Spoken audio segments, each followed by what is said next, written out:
لیکن آج کی مائیں بھی ظالم ہیں. بھلا 3 سال کے بچے کو اسکول سے ڈالنا اس سے بڑا ظلم بھی کوئی ہے؟ وچے دی پوٹی نہیں کر رہی، وچے پیشاب نے انہوں اسکول بھیجی جانتے، وہ روتا ہوا جاتا ہے، روتا ہوا آتا ہے، ماں باپ سے فاصلہ پیدا ہو جاتا ہے.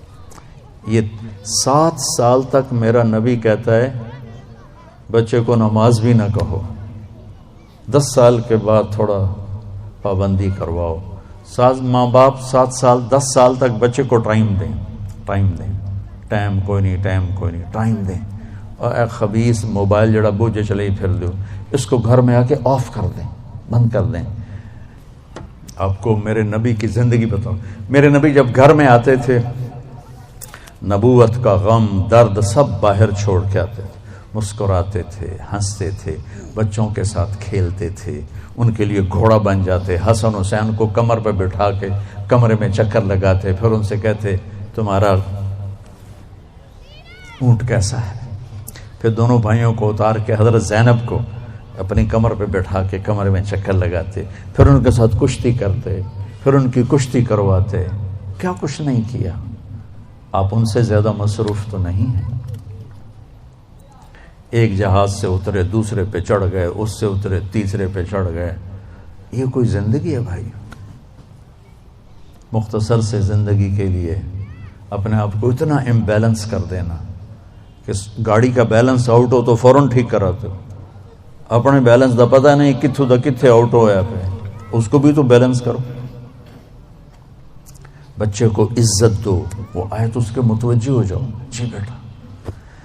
اور بچوں کو میرے نبی نے کہا اکرموا اولادکم، اپنی اولاد کو عزت دو.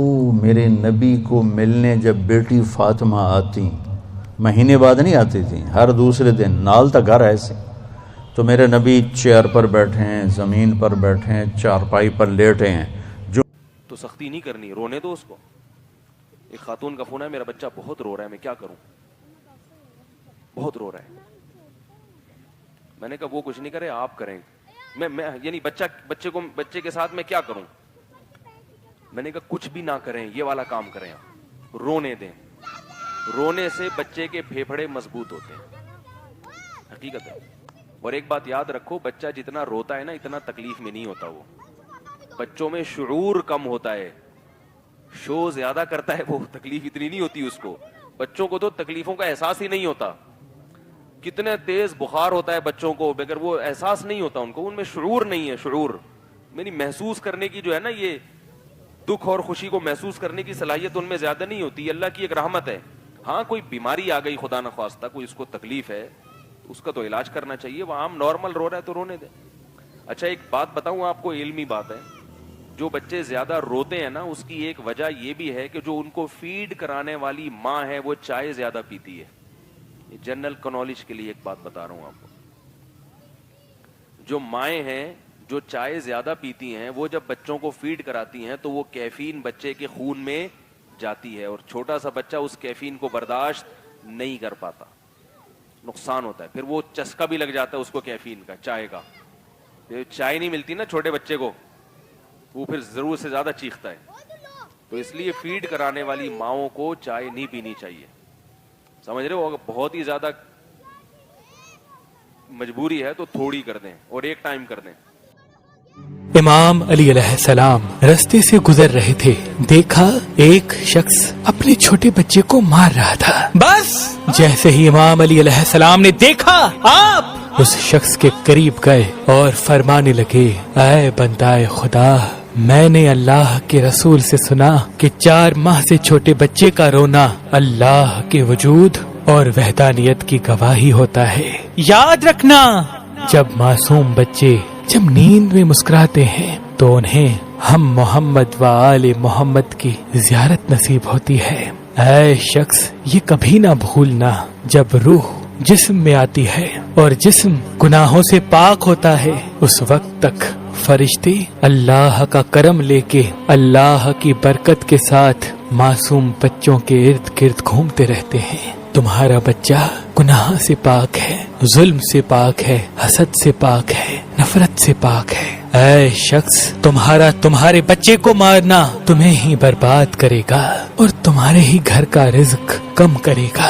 یاد رکھنا معصوم بچے کو مارنا انسان کے رزق کو گھٹا دیتا ہے. تو وہ کہنے لگا یا علی میرا چھوٹا سا بچہ مجھے تنگ کرتا ہے میں کیا کروں؟ امام علی علیہ السلام نے فرمایا جب تمہارا بچہ تمہیں ستانے لگے تو اس کے سر پہ ہاتھ رکھ کے محمد و آل محمد پہ درود بھیجا کرو اور جب تمہارا بچہ سو جائے تب بھی اس کے سر پہ ہاتھ رکھ کے اللہ کے رسول حضرت محمد مصطفیٰ صلی اللہ علیہ وآلہ وسلم اور ان کی آل پہ درود بھیجا کرو.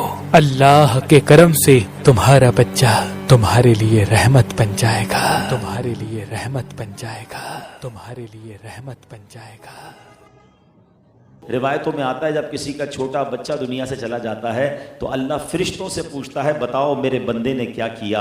اللہ کی بارگاہ میں عرض کرتے ہیں مولا اس کے گویا دل کا ٹکڑا چلا گیا ہے مگر وہ تیری رضا پر راضی ہے.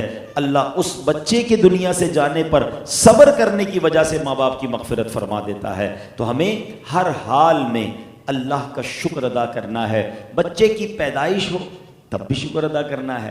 بچہ اللہ نہ کرے انتقال ہو جائے تب بھی اللہ کی رضا پر راضی رہنا ہے. بچہ پیدا نہیں ہو رہا، بے اولاد بھی ہوتے ہیں کچھ لوگ مگر ان کی زبان پر بھی بعض اوقات بڑے شکوے ہوتے ہیں. ہمیں اس میں بھی رب کا شکر ادا کرنا ہے کہ جو میرے مالک کی مرضی میں اس پر راضی ہوں. ہمارا پرابلم یہ ہے کہ ہم اپنے ذہن میں کچھ چیزوں کو ٹارگٹ بنا لیتے ہیں اور جب وہ نہیں ملتا تو ہم اس پر بہت زیادہ یہ سمجھیے کہ تکلیف بھی محسوس کرتے ہیں اور پھر اللہ کی بارگاہ میں شکوے کرتے ہیں.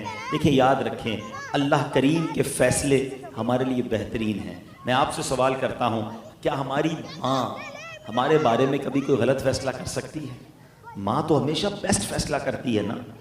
آپ والد ہیں، آپ اپنے بچے کے لیے کیا فیصلہ کرتے ہیں؟ آلویز آپ چاہیں گے میرا بچہ ہمیشہ خوش رہے. جب ہم ماں باپ ہو کر اپنے بچوں کے لیے بہترین فیصلہ کرتے ہیں تو ہم یہ کیوں نہیں سوچ رہے کہ کئی ماؤں سے زیادہ پیار کرنے والا میرا رب اگر میرے بارے میں اس نے کوئی فیصلہ فرمایا ہے تو وہ میرے لیے بہترین ہے. میرا چھوٹا بچہ دنیا سے چلا گیا شاید وہ اسی لیے گیا ہے کہ میری مغفرت کروائے گا. میرے یہاں اولاد نہیں ہو رہی ہے تو شاید اس لیے نہیں ہو رہی کہ یہی میرے رب کی رضا ہے. دیکھیں کئی ماں باپ ایسے ہیں اللہ ہمیں بھی اور ہمارے بچوں کو ہر طرح کی بیماری سے بچائے مگر آپ نے دیکھا ہوگا کئی بچے معذور پیدا ہوتے ہیں، کئی بچے بہت زیادہ بڑی بیماریوں میں ہوتے ہیں اور جس کی وجہ سے ماں باپ روز مرتے ہیں. کیا پتا میرے نصیب میں ایسا بچہ لکھا ہو اور اللہ نے مہربانی کی مجھے بچہ نہیں دیا تاکہ میں اس تکلیف سے نکل جاؤں. اچھا ایسی بھی اولاد دیکھی کہ معاذ اللہ ماں باپ کو مار کر گھر سے نکال دیتے ہیں. نافرمان بچے نہیں ہوتے. کیا پتا میرے نصیب میں ایسا بچہ لکھا ہو اور اللہ کریم نے اس لیے مجھے اولاد نہ دی ہو. تو اگر اللہ کے فیصلوں پر آپ کو یقین ہو جائے گا نا تو پھر صبر بھی آ جائے گا. یہ اولاد کے ساتھ آپ کا کیا معاملہ؟ آپ نے فرمایا اکرموا اولادکم، اپنی اولاد کو عزت دو تو پھر وہ عزت لوٹ کے تمہاری طرف آئے گی. آپ جس معاشرے میں رہ رہے ہیں یہ زندگی بہت تیز ہو گئی ہے. اچھا گھر ہونا چاہیے، اچھی گاڑی ہونی چاہیے، اس کے لیے قرضہ لے لو، قرضہ لے لو، گھر لے لو، بڑا گھر لے لیا، بڑی گاڑی لے لی، اب بیوی بھی کام کرے، خامند بھی کام کرے تو اولاد اگنور ہو جاتی، اولاد نظر انداز ہو جاتی ہے. سب سے قیمتی سرمایہ یہاں کے مسلمان نظر انداز کرتے ہیں اپنے ایک بڑے گھر کے لیے، ایک بڑی گاڑی کے لیے اور ایک لیوش زندگی کے لیے، لیکن سب سے قیمتی سرمایہ کو ضائع کر دیتے ہیں کہ انہیں ٹائم نہیں دیتے. جو ماں باپ بچوں کو ٹائم نہیں دیتے ان کے بچے ضائع ہو جائیں گے اور جو ماں باپ بچوں کو ٹائم دیں گے وہ لندن میں رہیں، مدینے میں رہیں، ان کے بچے اچھے انسان بنیں گے، اچھے مسلمان بنیں. میرے نبی نصیحت نہیں کر، آپ حیران ہوں گے